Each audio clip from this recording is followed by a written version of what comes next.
نبی کریم مکہ میں تبلیغ فرما رہے تھے، لوگوں کو اللہ کی طرف بلاتے، لیکن کفار مذاق اڑاتے۔ ایک دن ایک کافر نے کہا، اے محمد، اگر واقعی تم سچے نبی ہو تو اس درخت کو بلاؤ کہ وہ تمہارے پاس آ جائے۔ نبی نے ارشاد فرمایا، اگر یہ درخت میرے حکم سے آ گیا تو کیا تم ایمان لاؤ گے؟ وہ بولا، ہاں ضرور۔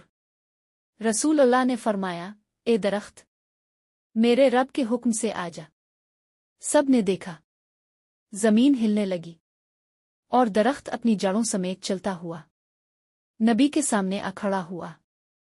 نبی نے فرمایا، واپس جا اپنے مقام پر، اور درخت واپس چلا گیا۔ لیکن افسوس، کافر ایمان نہیں لایا، اور نبی کی آنکھوں میں آنسو آ گئے۔